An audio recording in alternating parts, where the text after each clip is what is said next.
Hello, Papua New Guinea. This is Don Pompole's response on the Kandep Judicial Recount of ballots in Kondiawa, Sembu Province.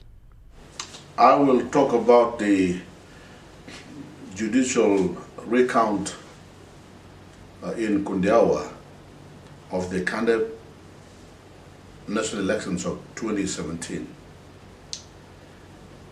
Many have been asking me what's the reason that I filed the election petition in the Court of Disputed Returns, and how has it been over the last 4 years of court process, and finally it came down to the court orders that a recount for all the ballot papers of Kandep national elections to be done all over again. Now first, the court decision that was given for every party to do the recount was a good decision and a just decision, although it was very late in coming. The decision itself by the National Court was made at the right time, about 2 years ago, but the respondents endeavoring to delay the process by way of motions filed in court and the judicial review sought by them prolonged the delay and led the court to continue to process the election petition to almost 4 years, going to the fifth term, the final year of this term of parliament. Nonetheless, I'm happy that justice has been delivered, that we should do a recount. Now, that recount has been done, and I am humbly happy to say that I have led the recount in terms of the ballots distributed, and one can correctly say that I won the recount, but the declaration will be made by the courts as per the court's own orders. And I'm happy with that because I have witnessed time and time again that the second respondent, which is the Electoral Commission, has been abusing its duties in terms of making declarations. And therefore, the best decision made by the court was that the court preserves the right, because it is a judicial recount, and therefore the court will make the declaration on the 5th of April this year. One question I have been asked again and again is, what is the motive behind me continuing to drive the election petition? Because the election petitions are very expensive, they cost a lot of money, and besides that I had to be patient for a long time, a process that was delayed and prolonged over 4 years. It is a lot of inconvenience and very costly and tedious, and sometimes can amount to frustrations and disappointment amongst the voting population of Kandep, etc., etc. It could have caused me some frustrations and disappointment too. But I want to be honest in telling Papua New Guineans that the motivating factor in me was a strong desire for me to correcting a wrong done in the electoral process of Papua New Guinea. Now, the Kandep election process is not just typical of Kandep, but it is one universal that has been impacting upon free and fair election in this country. I saw Kandep elections was compromised from the very beginning. The officials were very compromised, biased. The process was not properly complied with. The activities of the electoral officials and the electoral process itself was devoid of the compliance to the rule of law. and rights, the free and fair elections was deprived of the voters themselves.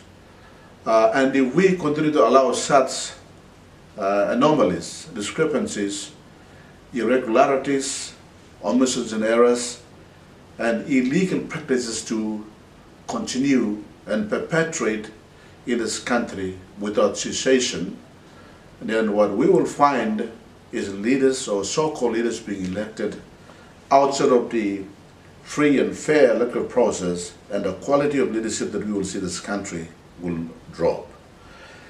Not just that, but the electors' choice of leadership will not be reflected, because such illegal behavior will erode the process of free and fair elections, and therefore the voters will be deprived of electing the leader of the choice through the normal democratic electoral process.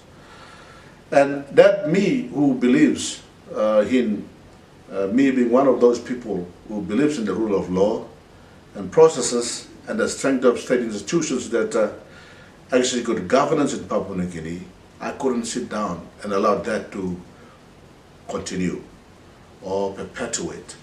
I had to stand up on behalf of the silent majority of the people of Papua New Guinea, not just Kandep, to correct the wrong and establish the proper way of conducting elections in Papua New Guinea.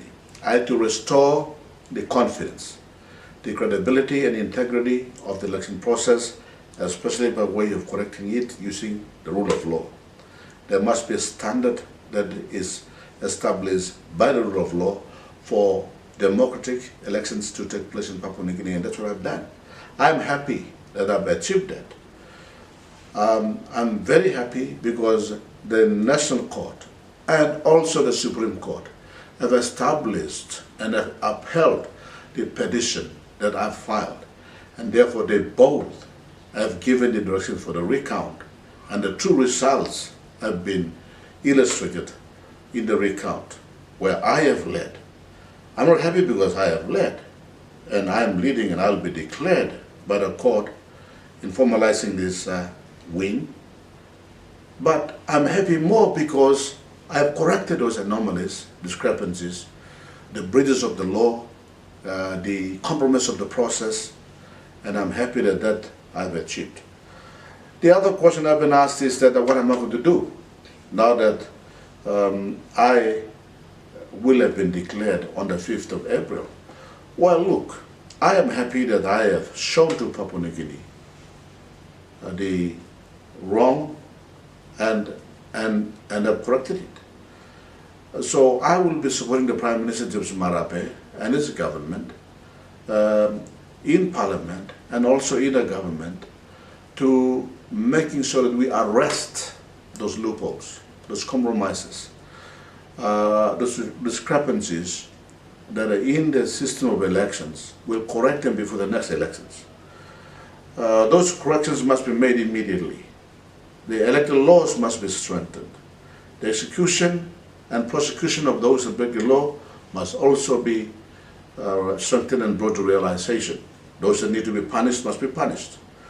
To show the rest of Papua New Guineans that we do not condone to illegal practices or illegal behavior in the process of conducting elections in Papua New Guinea.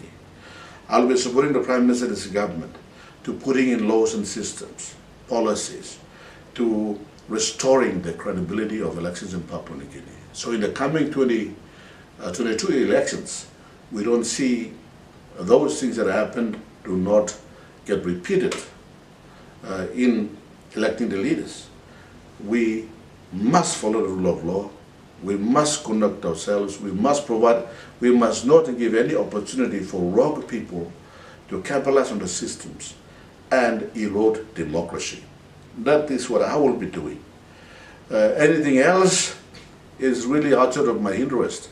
My interest is to make sure that the rule of law is complied with, and true leaders elected by the Papua New Guinean people, properly mandated, are elected to the parliament where the people's interests are represented. So this is what I will be doing, and I'm very happy. And I'd like to thank you all, Papua New Guineans, for supporting me through, because I have not walked alone thus far over the last 4 years to this recount. All of you, I'm sure, have walked with me. Let me also give a very special thank you to the people of Kandep, who have been very patient, who have endured this court trial and the Supreme Court appeals and so forth, and the recount. They have traveled with me along that path and to this win. The people of Kandep are wonderful, and I'd like to thank them. And I'd like to also thank the Triumph Heritage Empowerment Party supporters, my executives throughout the country, and members, every one of you who have been supporting. I'd like to also thank the Prime Minister and his government, and other people who have been very strong in advocating and conducting in such a way that the rule of law and the judiciary, they observe the elections in Kandep and the election petition to be addressed in a just way as much as possible, just and fair way. Thank you very much for listening to me. I will come to you again with another a section of my talk to you on video. Thank you very much.